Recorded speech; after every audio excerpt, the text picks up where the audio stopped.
tickets to attend our Serving Older Adults training. Thank you so much for being here. We're really excited to see just how many people were interested in this training. It's a training we hope to bring to you on an annual basis moving forward.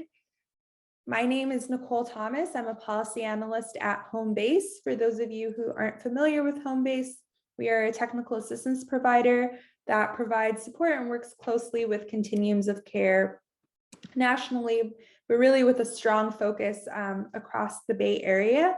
And in Santa Clara County in particular, we work very closely with the Office of Supportive Housing. And one of the many things we do is, on behalf of the Office of Supportive Housing, put on an annual suite of trainings. So this is a new training topic that we brought this year based on what we felt was a need, and also just based on community, frequent community questions that were being asked in terms of having more resources to serve this subpopulation. And I want to keep the introduction pretty brief so that we can hand it over to our wonderful two co-presenters, and I'll let them introduce themselves right now. Go ahead, Sherry and Susan. Great. Well, thank you, Nicole, and thank you for inviting Susan and me to be a part of this training and this important discussion, important topic. I'm Sherry Burns. I'm the Executive Director of Silicon Valley Independent Living Center, and we are a disability advocacy, justice, and service agency for people with disabilities of all types of disabilities and of all ages and backgrounds. We serve all of Santa Clara County, and we have over a dozen different independent living life skills support services. I also identify as both an older adult and a person with a disability. So this is not only a topic that is relevant to me professionally and in the work that we do at SCC and serving our community of older adults and people with disabilities and chronic health conditions, but also it's personal. I am very pleased to join Susan and Nicole today in sharing this discussion and this topic with you. And good morning all, and good morning to many of my aging services friends out there. I see your names popping up and it's great to see your names. I'm glad you're here. I'm Susan Fraser. I'm the Associate Executive Director at Jewish Family Services of Silicon Valley.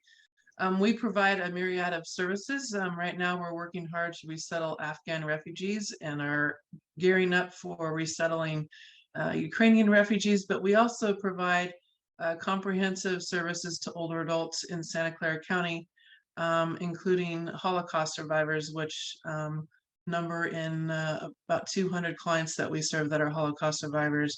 But we also provide counseling services, home care services, and care management services for older adults. So really glad to be here. I have spent my career in the field of aging, and I am so excited that we have so many people signed up and participating in this training today, because as I was saying to Nicole and Sherry earlier, 5 years ago, I don't think that would have been the case. So this tells me that there is such an increased interest in older adults and how we can best serve them. So super glad that you're here. Thank you both, Susan, Sherry. Once again, we're so excited to have both of these subject matter experts with us. Just going to quickly go over some Zoom tips and some housekeeping. So as always, especially with our virtual trainings, I know that speakers really appreciate, for all of you that are able to turn on your video, having your videos turned on. It just helps with engagement. So if you're able to, please do. Also feel free to take those breaks if you need to momentarily be switching on and off camera to accommodate your human needs. Please go ahead and do that.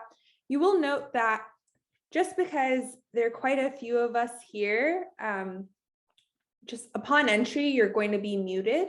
That being said, we definitely want to hear from you. So if you have questions or comments during the presentation, please add them into the chat box. We're going to be monitoring all the comments coming in. We're going to have a Q&A section where, you should absolutely feel free to come off of mute and verbally share or ask longer questions or anything you want to ask Sherry and Susan. But for the most part, we are going to ask, just to minimize background noise, that people stay muted until those moments. And also just want to note that closed captioning has been enabled, so you all should be able to see the closed captioning, the subtitles at the bottom. If you're unable to access that but would like that, please do feel free to send me a direct message and we can troubleshoot, figure out how to get that on for you. And I want to note that we are recording today's session. So a question that comes up a lot, and I really want to just underscore from the beginning, is that we did share the slide deck ahead of time, so you all would have gotten that slide deck sent to you yesterday. But that being said, if you didn't receive it, no worries. The recording along with the slide deck for all of our trainings are always posted shortly after the training on the Santa Clara County COC training website. And we send out an email notifying you with a link when those materials have been uploaded. So I just really want to underscore, you're getting the recording, you're getting the slide deck, because I know I receive that question every training. I see everyone, or not everyone, but I see a lot of people have already started popping in the chat their name and whatever agency or affiliation you have. So please continue to do that. We're not going to have a typical icebreaker today in lieu of something else. So I'm going to stop sharing my screen and just briefly explain. We are going to be using a site called Mentimeter, and we're going to be using a word cloud. So to access that, I'm going to pop in the chat a link that hopefully either on a second browser, or if you have access to a phone, I'm also going to send you the link and the code. If you go on there, let me just move to this browser. We are going to ask a question, and you can fill up to 3 words. On what word comes to mind when you think of older adults. So I'm going to share my screen. And Sherry's going to lead this activity. Thank you, Nicole. Okay, so if you're unfamiliar with word cloud, the most used or posted word that people who are participating come up with has usually the largest font size in the word cloud, but all of them will show up, and the more that participate, the better. We would love to hear from you, your thoughts. What word initially comes to mind when you think of older adults? And thank you for those of you who have already accessed the link and populated it. If you do have more than one word that comes to mind, you can certainly share that too, but at least one. And if you're trying to access this through your phone, you can just go to menti.com and then use this code, which is 69664907. Thank you. And I will repeat that for those of you who need to go to the URL directly. It's www.menti.com, and the code is 69664907. 69664907. Looks like we've got a lot of words coming in. We'll give it maybe another 15 seconds or so.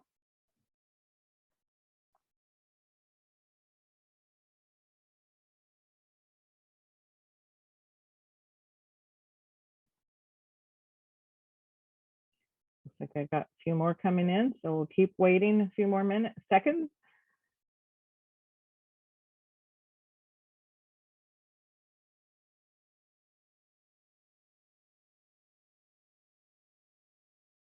Great, and as we're finishing up this particular word cloud exercise, I'll just start reading out some of the words that have been included multiple times by those of you who are participating in it. So again, the question is, what word comes to mind when you think of older adults? So the center of the word cloud has the ones that have the most use, people have included. We have wise, wisdom, old, age, old age, vulnerable, grumpy, fragile, experience, knowledge, and it looks like maybe two more, caring and vulnerable, but the ones that have the largest use are old, wise, wisdom. Looks like those three. Thank you so much for participating in this exercise. So we have a second question for you to think about. It may or may not elicit the same response. The question that we're asking now, and Nicole will include the link again in the chat for those of you who need it. What is the word you would like to describe yourself as an older adult? So again, the question is, what word comes to mind or you would like to describe you yourself as an older adult? And if you could use the Menti link. Nicole, is it the same code?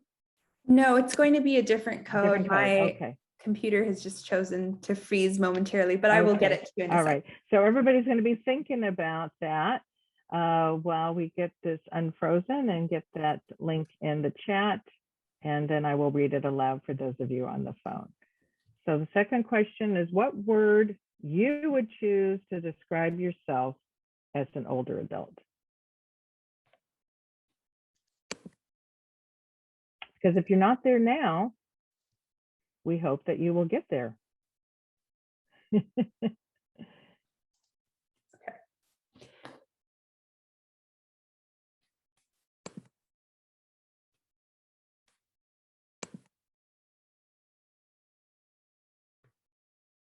So again, there are going to be two ways for you to access it. I'm going to drop the link right now in the chat, and then we'll also show you the code that you can use. Thanks.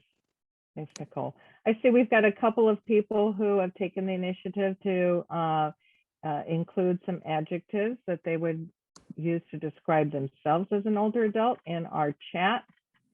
And then when the Menti Cloud comes up, if you'd like to go ahead and put that in there, that would be great too. It's kind of fun to see the end result. But we have delicate, loving, humble, wise, successful, happy, humble again, young in mind, dramatic still, humble, wealthy, maturing, understanding, broken, full of life, tired, active, and awesome. And I'm going to let you know the code for those of you on the phone. Again, it's www.menti.com. The code is 5865-1172. 5865-1172. What is the word you would like to describe you as an older adult?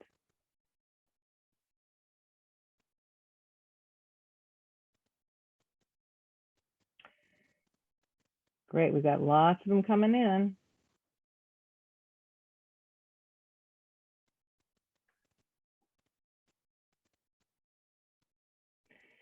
So there are certainly a number of similar words like wise that we saw in the first question of describing the word that comes to mind when you think about older adults versus the question of what you would like to describe yourself as an older adult. We have a lot of different words.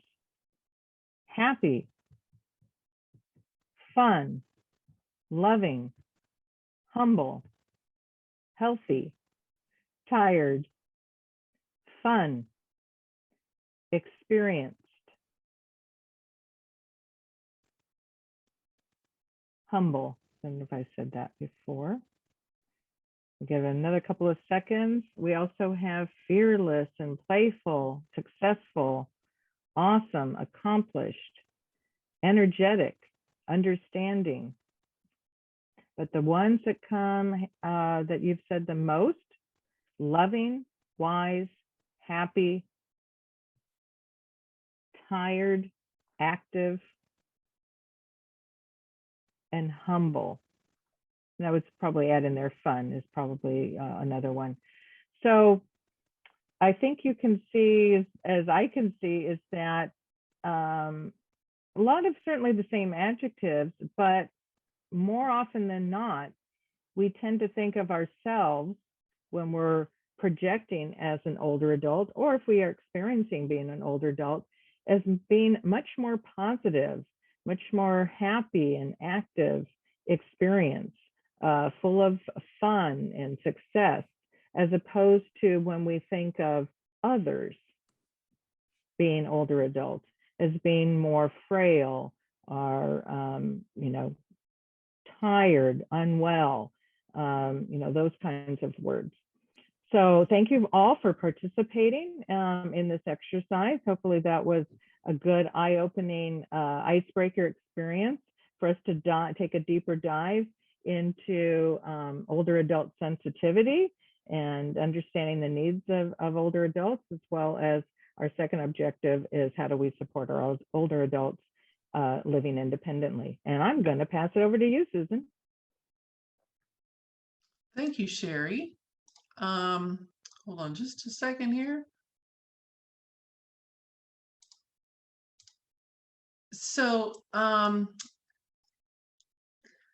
we're going to look at the many different facets of aging, but I'm hoping that when you're done with this training today, you will be able to walk away and say, you know what, all those things that I want aging to look like for myself could actually happen. And Albert Einstein was one of the first people to acknowledge that, aging isn't so bad. Albert Einstein said, I've reached an age when if someone tells me to wear socks, I don't have to. Good for him. And that will be us, hopefully, too. So let's go to the next. There we go. Thank you. So we're going to talk about our aging nation. And one thing that I want to ask you is, what is the one thing that all of us are going to become? The answer is older. You are all getting older just by the mere fact that you're sitting here today. We have gotten older. And most of us are scared to death of that possibility. We want it, but we're afraid of it. And how's that for just a bunch of craziness, right? The irony is that more of us are living the same experience together. We're getting older together. And in fact, we've done such a good job of doing that people over the age of 60 will outnumber the number of children under the age of 18 in only 12 years. So let that just sit with you for a moment. More people over the age of 60 than 18. Think about how we have built our communities. Think about how we've built our communities with children and young families in mind. How about our public and social services system? Now, that's not to say that it's a bad thing to address the needs of young people and families, but with this transformational demographic, it is imperative that we really start looking at developing communities and services for all ages. And if we continue to deny that our world is aging, how will our policymakers plan for you, plan for me, and plan for our children to access important services in the future like healthcare, housing, transportation, and those other essential services when we need them most? And that's why I'm so happy that so many of you have joined this call today, because it tells me that this is important to you too. Next slide. What's more is that the life expectancy in California is 81.9 years. Isn't that amazing? And you can be proud that California has the longest life expectancy in the nation. 81.9 years is actually down from the 82 years that it was prior to COVID. And that's because of the many COVID deaths that we experienced here in California. And while it's important to note that there are clear ethnic and racial and gender disparities, we will likely see a change in that equity gap for the better as we recover from COVID, which really brought down the life expectancy rates of Blacks, Latinos, Asian Pacific Islanders. What's really astonishing also about, just if you look at this graph here, is that those who are over the age of 85 are the fastest growing age group in our state. 85-year-olds are the 85 and plus are the fastest growing age group in our state. Next slide. We can also see that California's older adult population is becoming more diverse. Its majority is still white, but is becoming more diverse. So what's important to note, though, that is that, and this is really a great thing, is that different cultures have different ideas of aging. They have different ways and norms of supporting older adults, which in the long term could really be beneficial for service and housing systems. There are cultures that believe in housing their older adults live with them. Older adults are venerated and they take care of them for longer periods of time than other cultures do who rely more on the service system. There is the unfortunate reality that the longer we live, the higher the chances we have of living alone or living in poverty as we outlive our partner's savings and depend on Social Security alone to make ends meet. But the days of living one's years of retirement in a rocking chair are far gone. Older adults are more active than they've ever been and are contributing to society in ways that are irreplaceable, whether it's in the work environment, volunteering, or supporting our working families. Prior to COVID, fitness classes at senior centers were more popular than any other program. Bingo? Not anymore. Next slide. So often when people think of old, they think of really depressing things. They think of being placed into a nursing home. They think of developing dementia, or they think of dying. And so why are so many people afraid that these things will happen to them? How did these fears become so prevalent? Well, it's called ageism. Ageism means that we create stereotypes or discriminations on assumptions about someone's age. Why are we thinking that old people end up in nursing homes when the reality is that only 4% of people over the age of 65 are living in them? How about dementia? The reality is that most of us will think just fine until the end of our lives. And yes, with more people living past 85, more people will develop dementia. But the rates themselves aren't growing. It's just that there are more people in the world. Every time someone makes assumptions about what we're capable of based on how old we are, without finding out who we are, they are stereotyping us. And it goes both ways. We do that to younger people too. All isms are socially constructed ideas that include racism, sexism, homophobia, and all these prejudices pit us against one another. We know it's not okay to allocate resources by race or sex, so why is it okay to weigh the needs of the young against the old? Don't we all matter regardless of age? Next slide. When we are too embarrassed to be called older, we're really denying ourselves the opportunity to celebrate that we are moving through life, that we are living. When we lump all older adults together, we miss the opportunity to explore how different we really are. Think about older adults from the ages 60 through 100. That's a 40-year span. And in no way are those people the same. That's equivalent to us saying that 15-year-olds and 40-year-olds are the same. Or that's like us saying that all millennials are entitled. If you work directly with clients, do you consider all older adults to be the same, regardless of whether they are 60 or 80? Some of us might. The world that 60-year-olds grew up in is far different than the world that 80-year-olds grew up in. The values are different, the experiences are different, the perspectives are different, even the music is different. The 60-year-olds may be listening to the Grateful Dead, while 90-year-olds are listening to Frank Sinatra.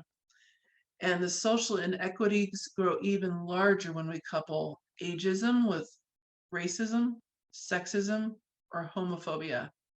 What chances do Black queer women have of being considered valuable contributors in our society? But did you know that older adults can be ageist too? Think this, when we have a hard time opening a jar because arthritis has made it difficult to do so, and our arthritis in our hands make it difficult to do so, we often blame ourselves as incompetent. When it gets harder to see while driving at night, we feel shame. Instead of acknowledging that aging is a natural journey, we feel badly about ourselves. The question we have to ask ourselves, though, is who benefits from aging? Who would like me to start coloring my hair again? Who keeps telling us that wrinkles are bad?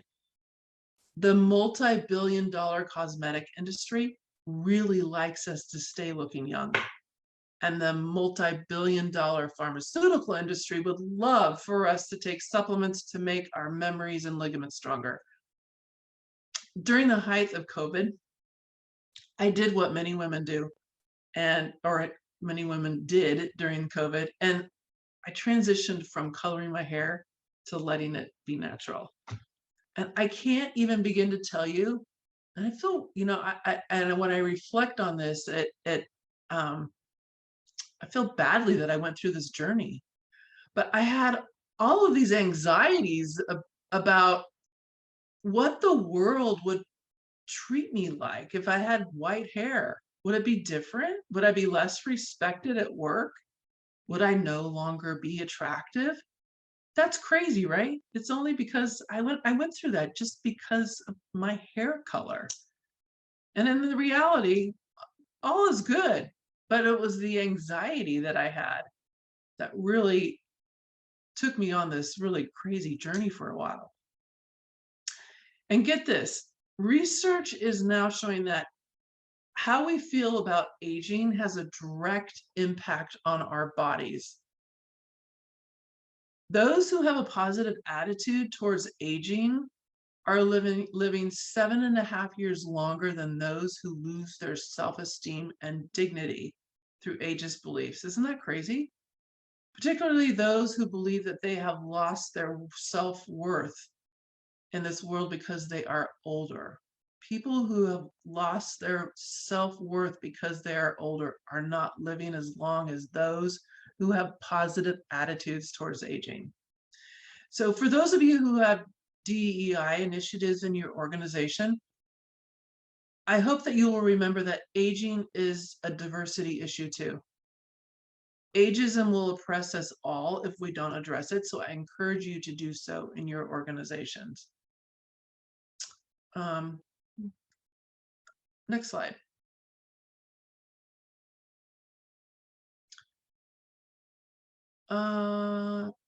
So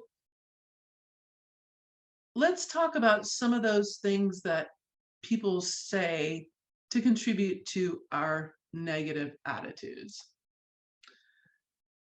They say things like, she's so cute.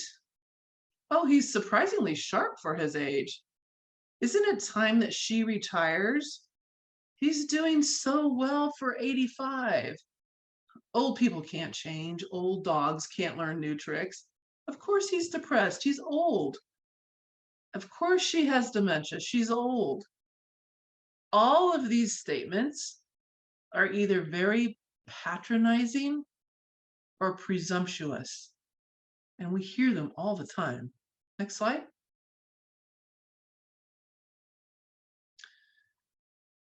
And here are some other stereotypes that older adults are often lumped into. Again, some older adults are rigid. Yeah, but so are some 30-year-olds. Are some older adults unable to cope? Yes, so are some 40-year-olds. Are some adults lonely? Yes, so are some 18-year-olds. Next slide.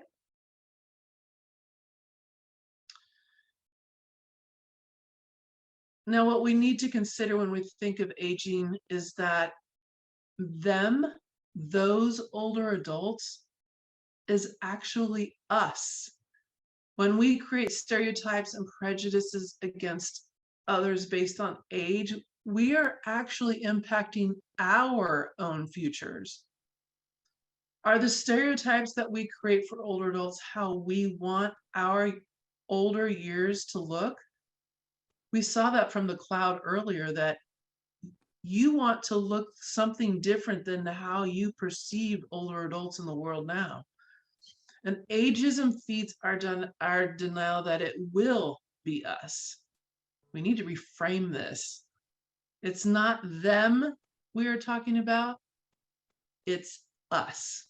Let's take a look at the video. What do all these people have in common? Every day, they're doing something that we're all doing too. Getting older. Aging is a universal, shared experience. But the way we talk about it can diminish and harm older people, even when we don't mean to. It's phrases that casually equate being older with being less valuable.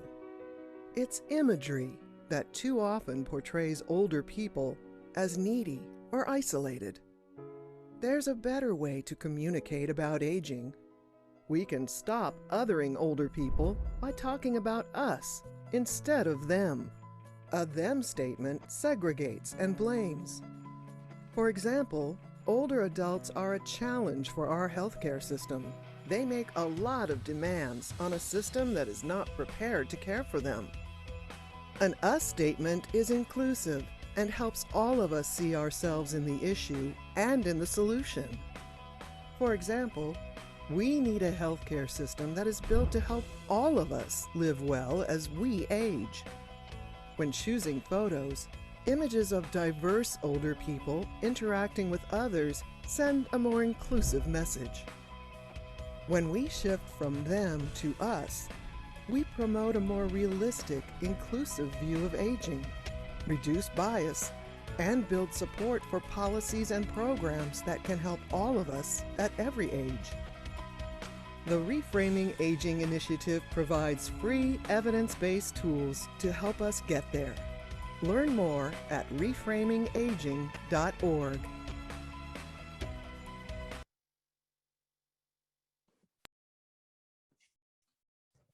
So that's a challenge for all of us. When we think of aging, when we think of our clients, we don't just think of them, but we think of us. This is us. Next slide. So we often hear people talk to older adults as though they are children again. But what I want to say is, in no way are older adults like children.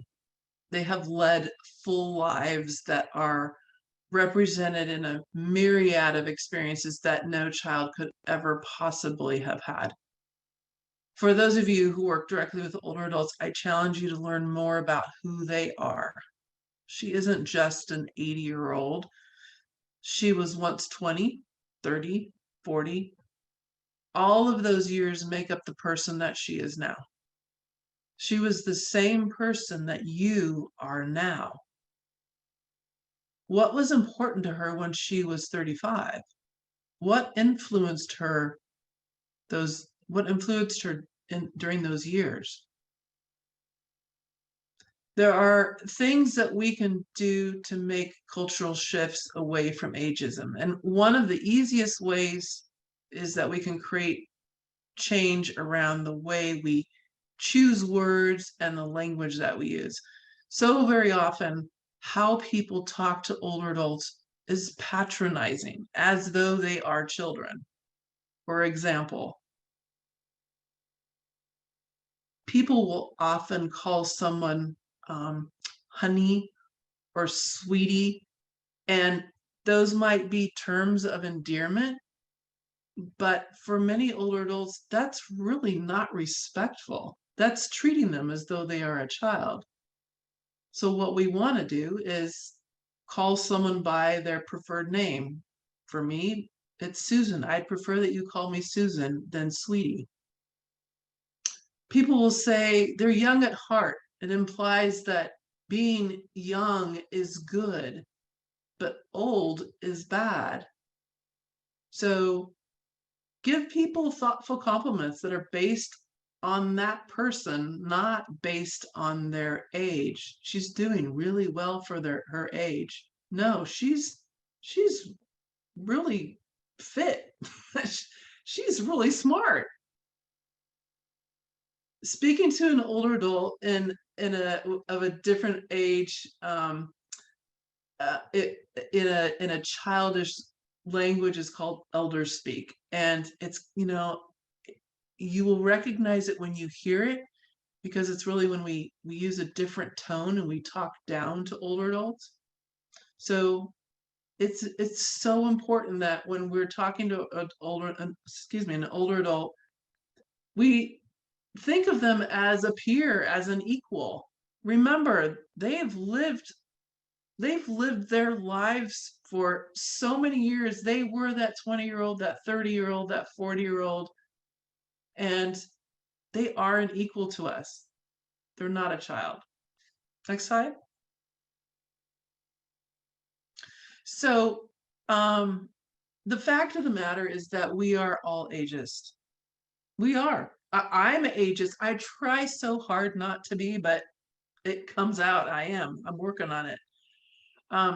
So we need to constantly check ourselves about what we really know about aging, so that we can set those stereotypes aside and be real with what aging really is.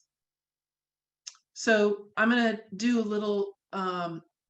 little question survey with you guys, and this is your chance to test your knowledge. So the first question is, people experience age-related forgetfulness beginning in midlife. So go ahead, is that a true or is that a false statement?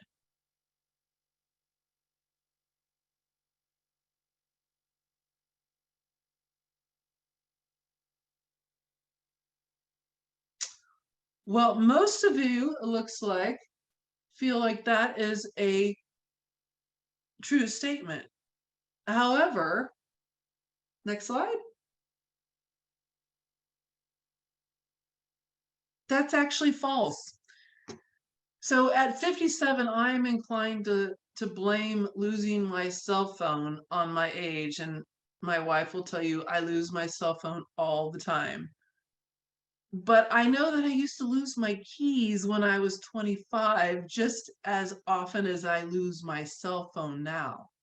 Was that related to age when I was losing my keys? No. So is losing my cell phone a function of aging? Probably not. I've probably got a tad bit of ADD, but calling it a senior moment suddenly feels far more shameful than if I had a bit of ADD. The fact is that most of us will be able to retain our memory late into adult life. Now, our processing speed may slow a bit. We may need more time to process information, but we can still remember information. Next slide. And next poll. So the next question is true or false? Personality changes with age.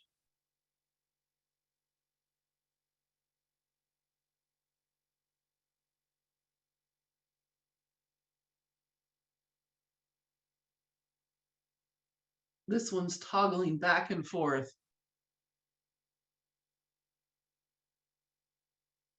It looks like it's a mere tie right now, which, let me tell you, is correct. This is both true and false. Life experiences and brain development provide most of us with emotional stability, conscientiousness, and agreeableness as we age, which are all great assets. We have a different perspective on what's important and what battles we need to fight. But as a whole, our core personalities pretty much remain the same. Someone who was an extrovert at 16 will probably be an extrovert at 65. The important thing here is that if we assume that personalities remain stagnant, then we feed into the erroneous concept that we can never change or grow as we age. And we know that people grow and change as they age. Next slide. And next poll.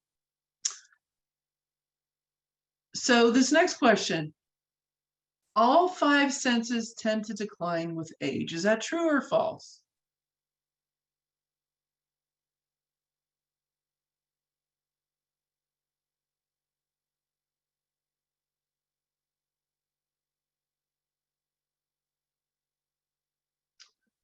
It looks like false is leading the pack, but actually this is true. It'll vary from person to person, but many people will experience changes in their senses, and we'll talk more about that in just a bit. Next slide.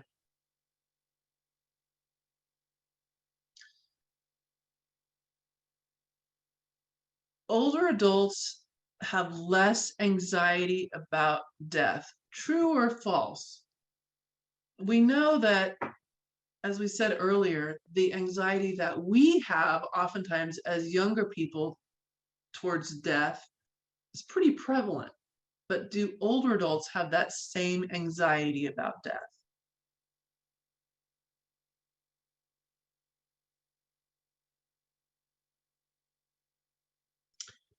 And again, it looks like false is leading the pack. However, this is true. The question really is, who has anxiety about death? We have this picture in our heads that older adults are depressed because they are going to die soon. But for many people, as they age, they have some sense of completion, and death is no longer a stranger. They've outlived many friends and family. And it turns out that the longer people live, the less fear of dying they have. Next slide. This is a really tricky one. What is the biggest component to aging well? Select one. Is it exercise, having a good retirement income, not smoking or drinking, or having a strong social network?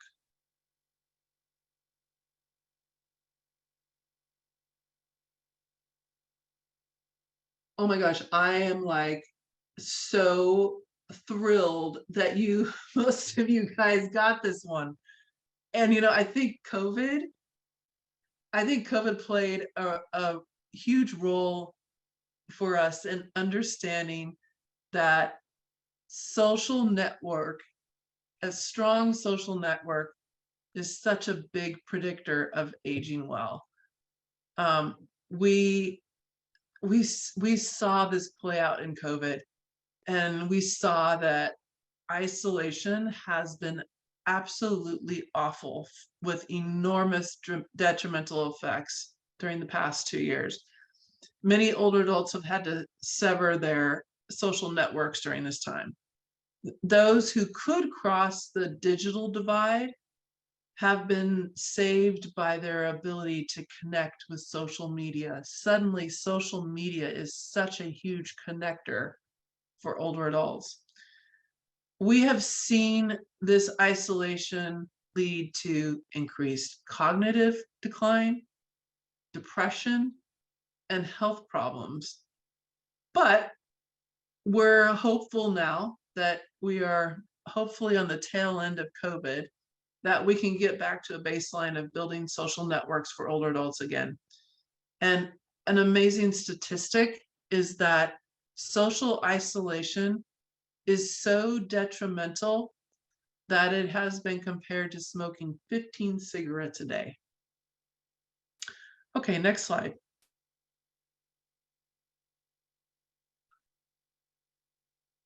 Okay, so do you think that older people are happier than younger people? True or false?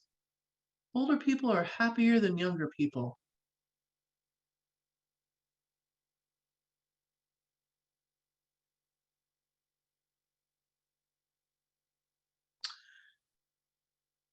Most of you got this right. It's true. Most older people are happiest at the end of their life. And again, this isn't everybody, but for the most part, this is true.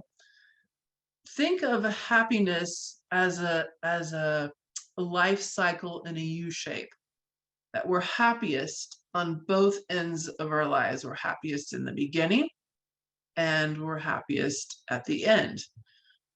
Unfortunately, for those of you who are middle agers, you are likely in the most unhappy time of your life, but take comfort in knowing that it'll likely get better. Next slide.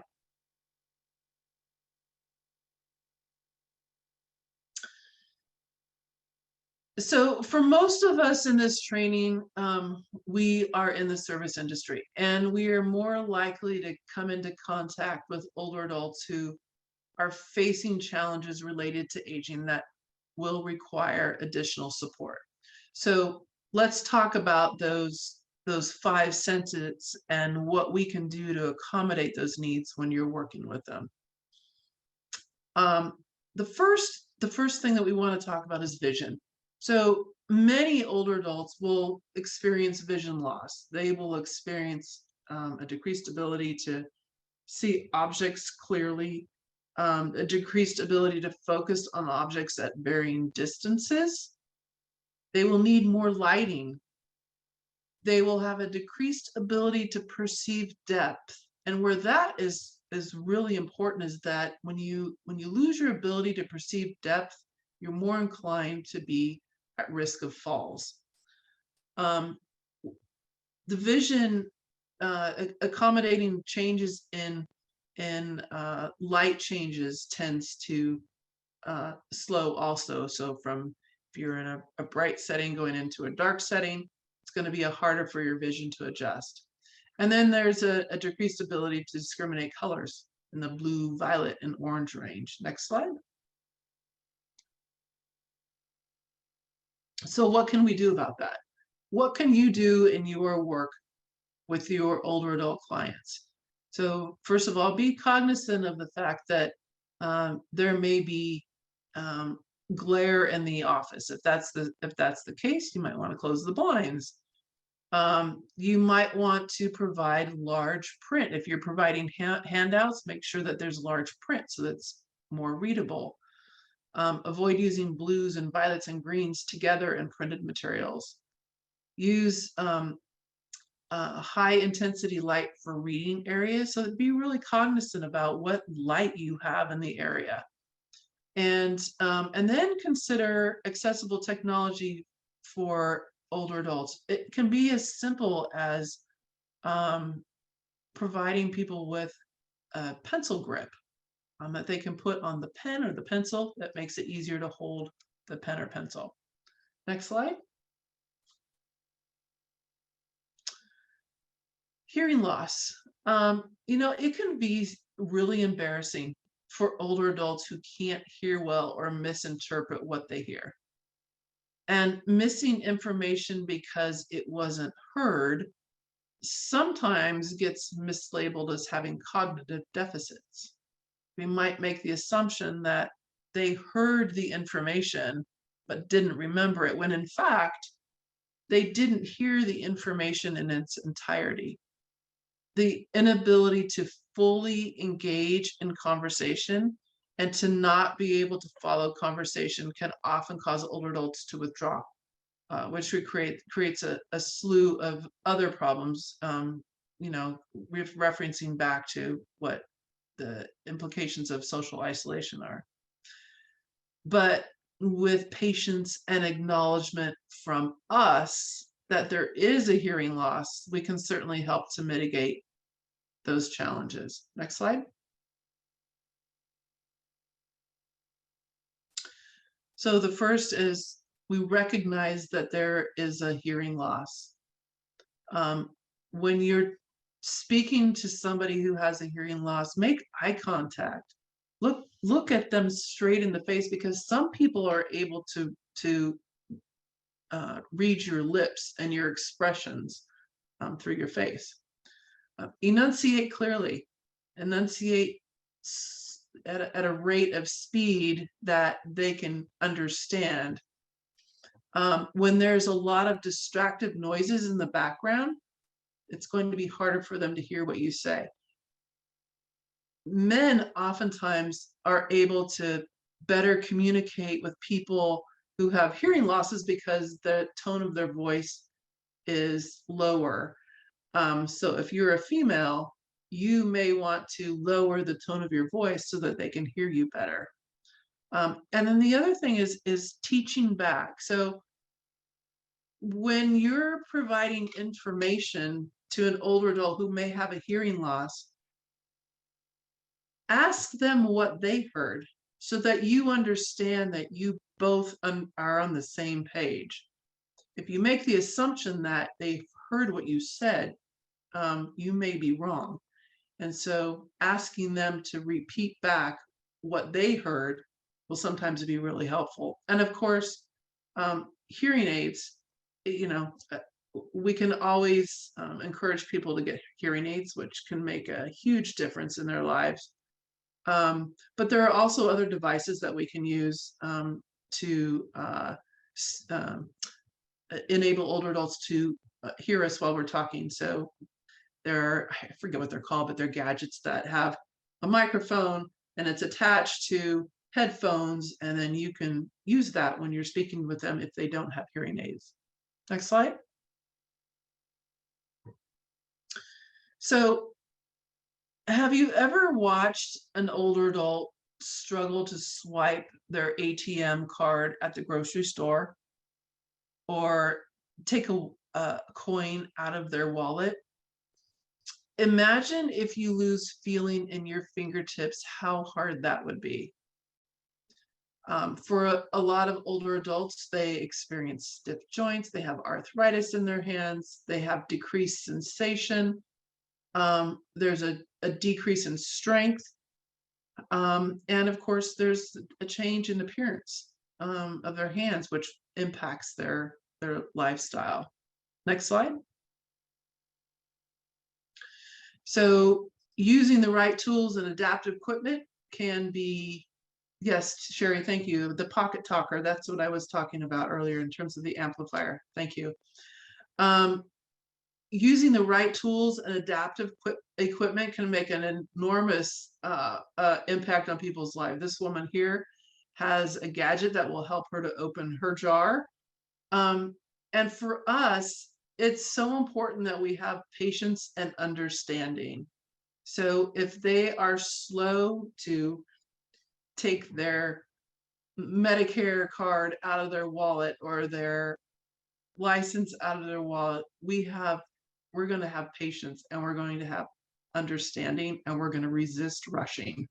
And we may offer them assistance. Next slide. So As I said earlier, most older adults have no cognitive impairments, but you may work with those individuals who do because you are in the service sector. But communication is often key to engaging somebody who has dementia. Being positive, treating them with dignity, and being succinct is crucial. Vague statements or long instructions will most likely get lost. You got to keep it simple. And most importantly, you need to treat them with respect and not as a child. Next slide. So just some other tactics that you can use when working with somebody who has some dementia. You'll want to speak slowly and again, succinctly.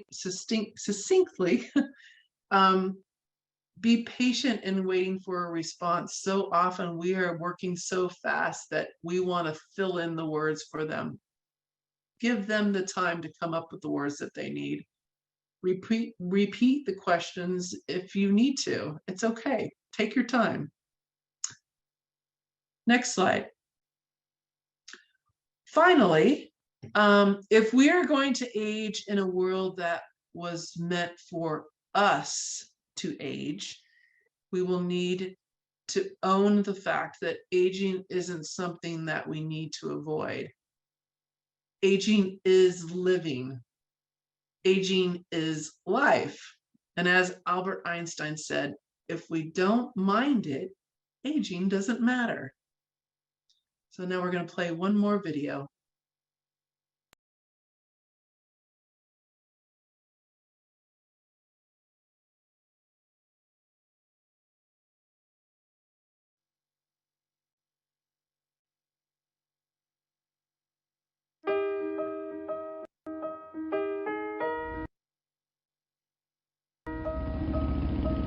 Hey, old man! What are you doing here? You're too old for this. Old. Old? Old. I used to be with it, but then they changed what it was. Too old to start a rock band. Women aren't sexy when they're old. We're looking for someone a little younger. Face it, lady, we're younger and faster. I can't fill up a space shuttle with geriatrics. Getting old sucks. Did you just call me old? Sure, we're too old to change the world. But to build a really better world sometimes means having to tear the old one down.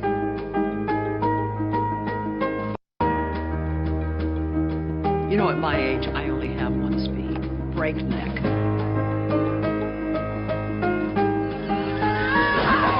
Face it, girls. I'm older and I have more insurance.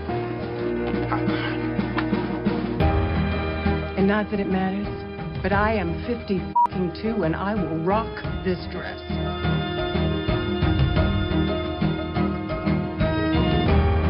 Look and learn, boys, because if you ask me, this is what cool is.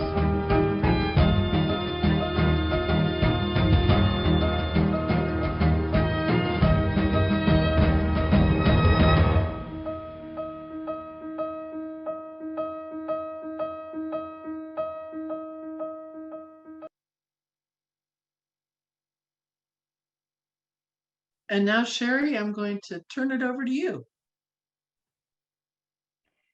Thank you, Susan. That was awesome. I actually also answered a few of those questions incorrectly, so we always have something to learn to disrupt our thoughts about ageism. And let's all, I think we can, there we go, back up.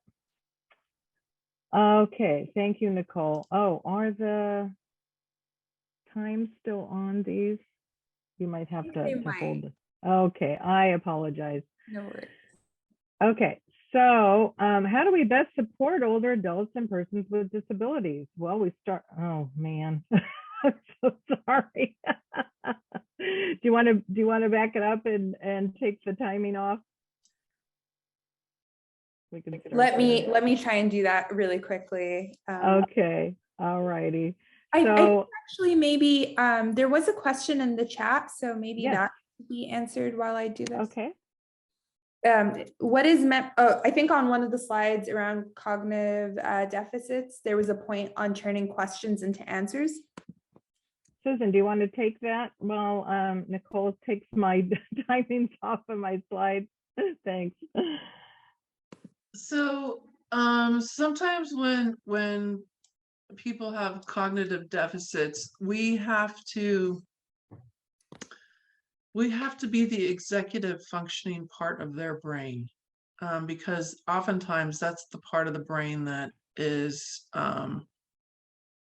challenged. So when instead of asking someone, what is your plan for getting to the doctor's office?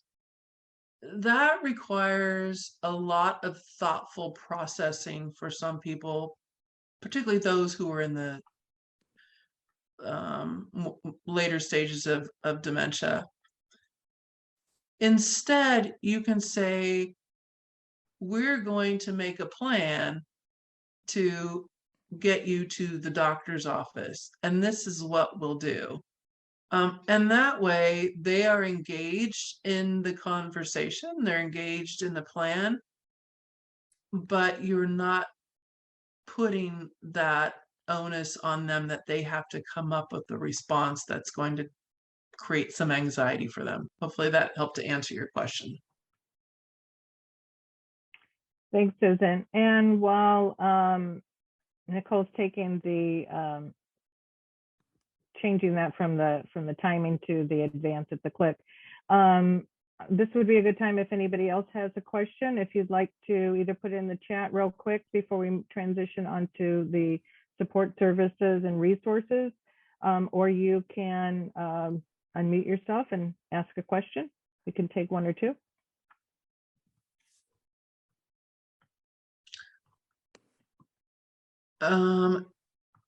Yeah, so one of the questions was, what's DEI? That's diversity, equity, and inclusion. I'm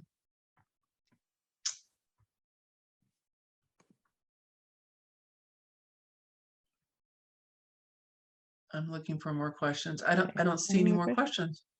Okay. Nicole, we're able to change that to advance at click? So for this part, I'm just going to move to the PDF and share that. Okay. So I think I'll just be 1 second.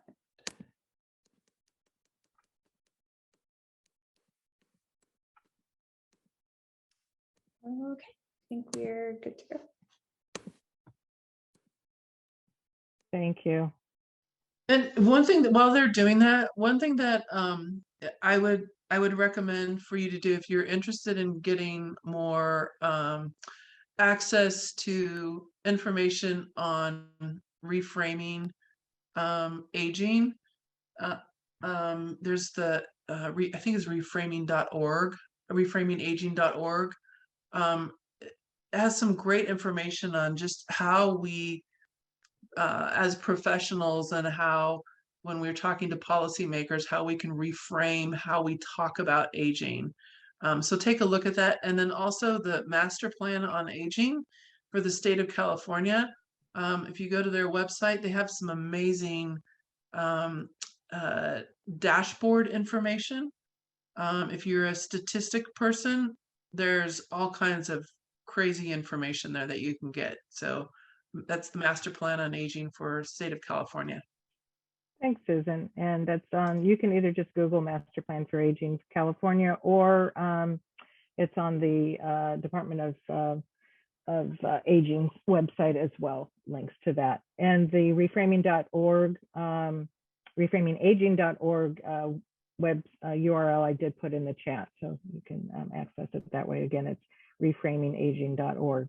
Okay, thank you, Nicole, for coming up with Plan B. Appreciate that. I love this photo. How do we best support older adults with persons with disabilities? Because it really addresses what Susan's been talking about, is that, and what we all wanted to use as an adjective to describe ourselves as we get older. Gosh, they look like they're having a heck of a lot of fun. They're active, they're joyful, taking life by its horns and just charging ahead and enjoying themselves. Next slide, please. So we want to start with asking what matters to you, what matters to the individual. Instead of choice, planning, control, and other individual determinants of aging outcomes, emphasize how to improve social context. For example, let's find creative solutions to ensure we can all thrive as we age. Instead of using terms like tidal wave or senior tsunami or wheelchair bound, and similarly catastrophic terms for the growing population of older people and persons with disabilities. Try talking affirmatively about changing demographics. For example, as Americans live longer and healthier lives, we need to be more thoughtful in developing fully accessible and integrated communities. So this is using some of the philosophy of person-centered planning. Probably many of you have gone through person-centered planning training, and it starts with person-centered interaction. What's important to the individual, not what we think they need. Again, changing the way we think, talk, and act will change attitudes about aging, and ultimately will advance policies and programs that support all of us at every age and stage of life. And our choice of words matter, as we discussed earlier. Ageism and ableism are systemic, but we can change that. Next slide, please. I love this graphic. I use it a lot in presentations. It's titled, What's Important to You? It's a slide of one doctor speaking to another doctor and pointing to the people behind him who are people with various types of disabilities of various ages. And he's asking the other doctor, what do you think they want? Well, in their word cloud above their heads, they're all thinking, we want to make our own decisions, to be asked, information that I can access, to be treated with respect. Ask and listen. You won't know what's important to the other person if you don't ask them first. And I love this quote from Susan Wendell. If disabled people were truly heard, an explosion of knowledge of the human body and psyche would take place. Next slide, please. So what does matter? When identified in a specific, actionable, and reliable manner, patients' health outcome goals can guide decision-making. One person might feel that babysitting, being able to babysit their grandchildren, for example, is what matters to them. Another person might be into sewing or gardening or woodworking. Another individual might want to be able to spend their time volunteering or going out and having meals and social activities with friends. Other people might like kayaking or reading. So you won't know unless you ask the question, what really matters to you? And let's not forget to incorporate identity and cultural awareness in our interviewing and planning. Check our own assumptions and biases. What is the individual's preferred language and cultural identity? How do they prefer to be addressed? Their first name, their title and surname? Consider how gender or gender identity might affect their decision-making. What are their cultural and/or religious beliefs? What are their health beliefs? Who do they want or not want to be involved in their decision-making? And is there a history of trauma, including refugee status, survivors of violence, genocide, and torture in their history? Reassure them of your confidentiality when you're working with them. Next slide, please. So now we lead into what are the resources available to support what matters to older adults and people with disabilities. And here was a woman, if you asked her what she wanted to be able to do or spend her time doing, would have chosen kayaking among the items on the list. Next slide, please. So the four main areas that we're going to consider for activities and resources this morning are health and wellness, social engagement, mobility, and equipment and assistive devices. Next slide, please. Under health and wellness, we start with in-home supported services, or IHSS. And this is the main Medi-Cal program that provides attendant care or caregiver services to help people with disabilities. And that includes older adults with chronic health conditions or disabling conditions, with personal care, cleaning, errands, and meals. Again, it's called in-home supported services, or IHSS. IHSS is designed to help low-income people with disabilities of all ages live safely in their own homes if they wish to do so, rather than a nursing home or other group care facility. A caregiver with IHSS, who someone can hire after they qualify for IHSS Medi-Cal services, might include different activities under ADLs, activities of daily living, which might be bathing or grooming, dressing, feeding, meal prep, toileting, or home care activities such as cleaning, laundry, shopping, and cooking. They also could assist with paramedical services with a prescription from their doctor, and that could include range of motion, ROM, range of motion activities to help them stay flexible, medication administration, or injections. For example, if the person has diabetes or other disability that requires a regular injection of medication. And to apply for in-home supported services, you would contact, in our county, the Social Services Administration, and the web link is in there, and the phone number and fax, and that is Social Services SCC for Santa Clara County Gov.org. Next slide, please.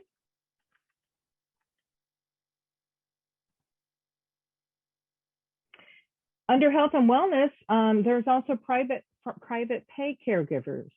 And for people who do not qualify for the Medi-Cal funded in-home supported services, they still might need in-home care and need to hire somebody to come in and provide that service.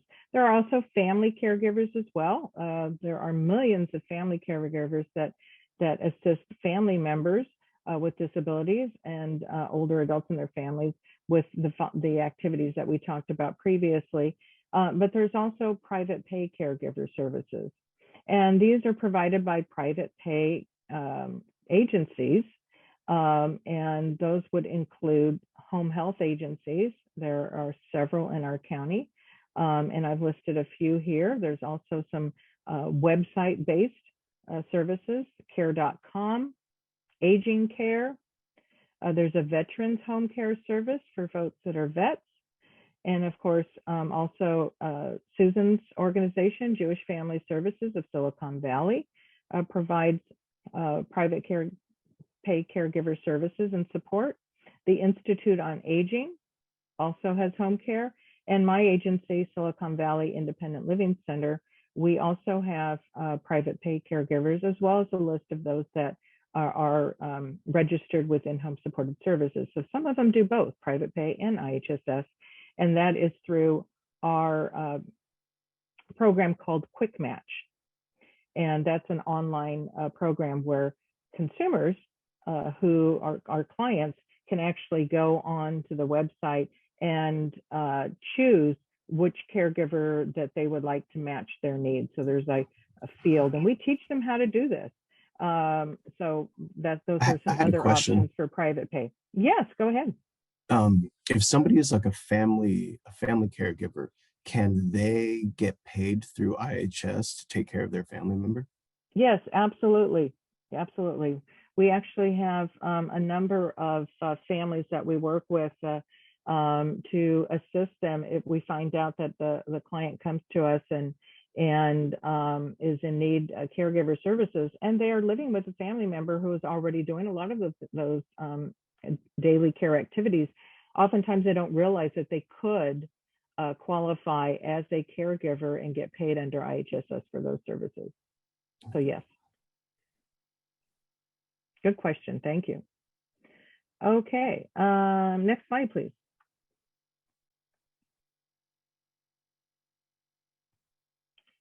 Also under health and wellness are some Medi-Cal waiver services.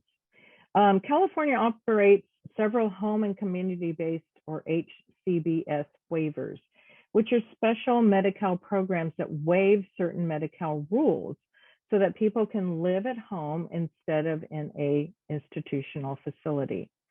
There are a variety of different kinds of HCBS waivers in California, and one is called the Multi-Purpose Senior Services Program, or MSSP. MSSP services are eligible to folks that are on Medi-Cal who are 65 years or older and have a disability. And as I mentioned, they're an alternative to nursing facility placement services. Some of the MSSP services available include access to senior center programs, money management help and counseling, escort to doctor appointments, friendly visiting services, nutrition, homemaker chore services, and meals at home or at another location. And that's the MSSP program, and the URL information is there as far as getting more information. The AAA, or Area Agency on Aging for Santa Clara County, that operates this program is SourceWise. Next slide, please. A specialized Medi-Cal waiver service is PACE program. PACE stands for Program of All-Inclusive Care for the Elderly. And this might be an option for people over age 55 who are eligible for Medi-Cal and Medicare, and would qualify otherwise for placement in a nursing facility. But in order to stay out of a nursing facility and continue to live at home, that they would utilize this particular waiver for assistance. PACE program coverage includes preventative, primary, acute, and long-term care services that include prescription drugs, doctor medical care, transportation, home care, checkups, hospital visits, and even nursing home stays when necessary. If people don't qualify for Medi-Cal, but they have Medicare, they can still participate in the program. They'll be charged a monthly premium benefit. And if you don't have Medicare or Medi-Cal, the PACE program can also choose to accept private pay for this program. The organization that provides PACE services for Santa Clara County is On Lock, and that URL information is listed in there. Next slide, please. Another health and wellness Medi-Cal waiver program is called CBAS, or the Community-Based Adult Services Program, also known as Adult Day Healthcare. That was the previous name. This is available for adults with disabilities who would otherwise qualify for nursing facility care or have chronic conditions that meet entrance criteria, for example, dementia or mental health diagnoses. Services under CBAS include professional nursing services, physical, occupational, and speech therapies, mental health services, therapeutic activities, social services, personal care, hot meals, and nutrition counseling and transportation. Some of the CBAS programs in Santa Clara County you may have heard of are Grace Adult Day Healthcare Center and Avenidas Center. For a list of providers in Santa Clara County, you can visit the link there, www.aging.ca.gov, providers and partners of the Community-Based Adult Services Program. Next slide, please. Also, our managed care organizations in Santa Clara County and throughout the state cover health and wellness, and this is a Medi-Cal managed care plan benefit. And managed care is a health care delivery system that's organized to manage cost, utilization, and quality of services. And the two plans in Santa Clara County are Santa Clara Family Health Plan and Anthem Blue Cross. Now, I'm not going to read the whole list here, but you can see there's a breadth of services that are covered under the Medi-Cal managed care plan benefits for persons who qualify under Medicaid or Medi-Cal here in California. They include mental health services, maternity and newborn care, hearing services, hospice and palliative care, durable medical equipment, dental services, acupuncture, and long-term services and supports, as I mentioned there, which could also include connections with CBAS and the Multipurpose Senior Services Program. Transportation is also included to medical appointments, which a lot of folks forget is available. Next slide, please. As Susan discussed earlier, and we all seem to be aware of the importance of social engagement and was the most significant component of aging well. So having that strong social network. And we also saw firsthand or in the news how debilitating it was for folks living in nursing homes or other congregate settings to be on complete lockdown and socially isolated. Some people reported that not seeing their elderly family member for months or even over a year resulted in significant deterioration of the individual and even premature death.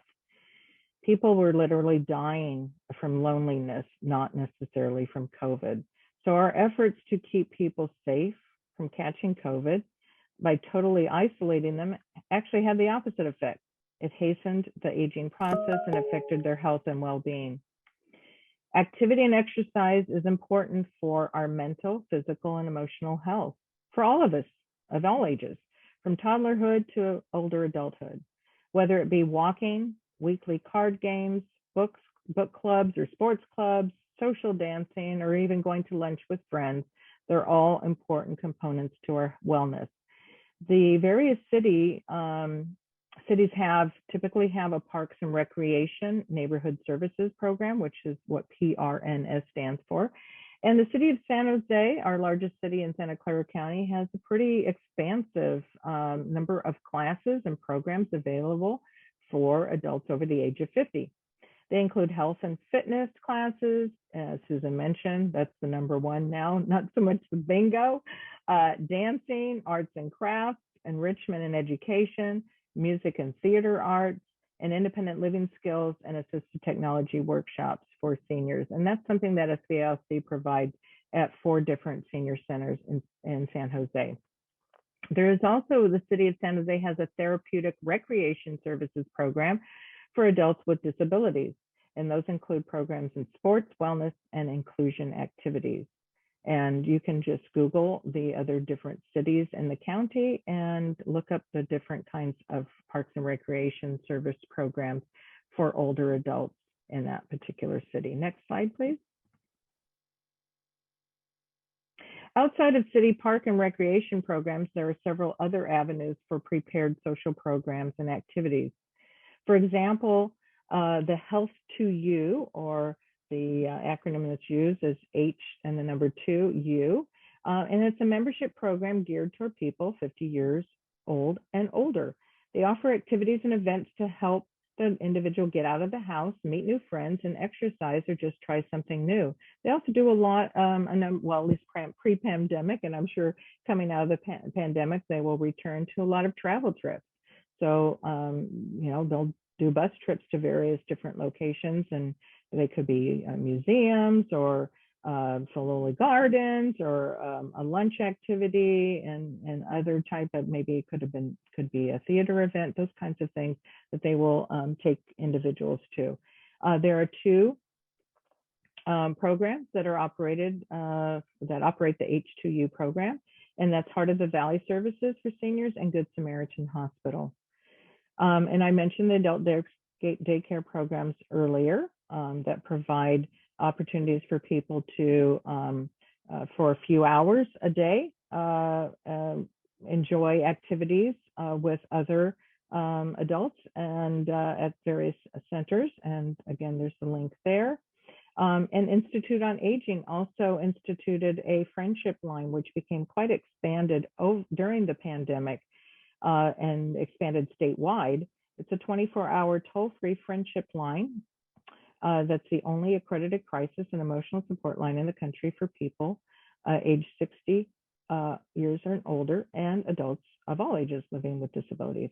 And the Friendship toll-free number is listed there, or you can go to ioaaging.org for more information on that. A way for people to just be more connected. And then the last area is mobility. Next slide, please. Oh, second to last area. You know, one of the most difficult activities for older Americans and those with disabilities is to lose their independence with driving.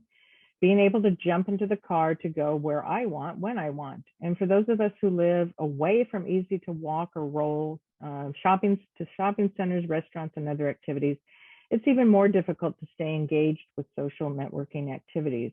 That's why it's essential for older adults and those with disabilities that have mobility, to have mobility options like accessible and affordable public transit, door-to-door paratransit services, and community shuttle services.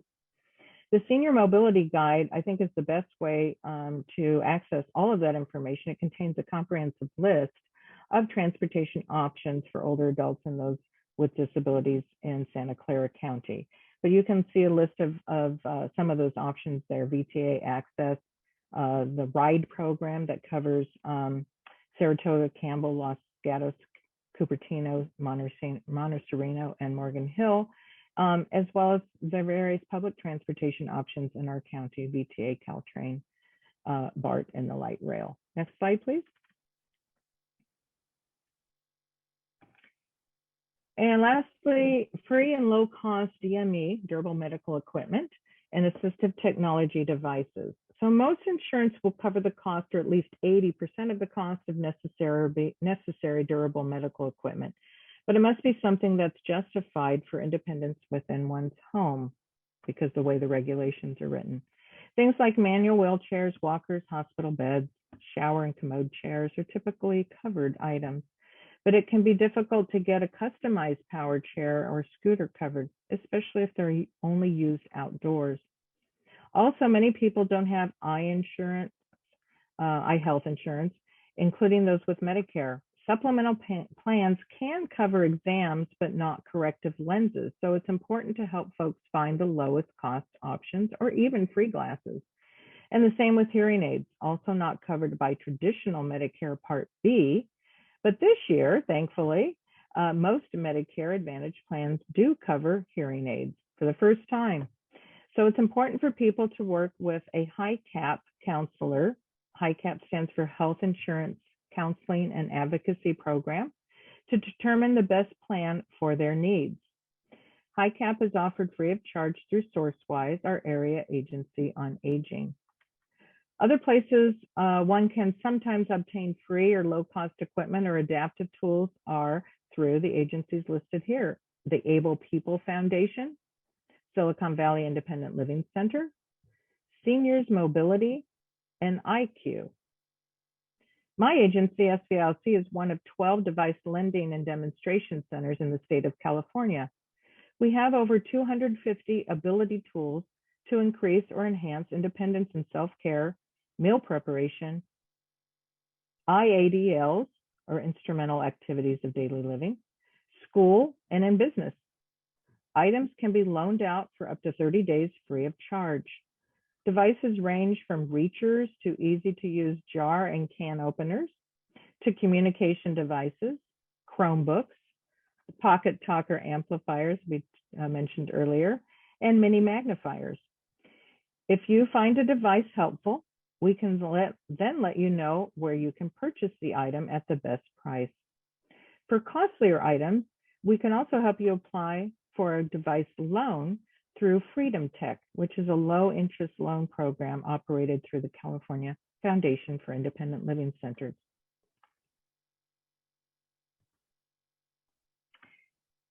And I have up here also just contact information for both SVLC as well as the Jewish Family Services of Silicon Valley. So you can, send us an email or give us a call if you have additional questions. But now we do have a few minutes left for additional Q&A. Thank you.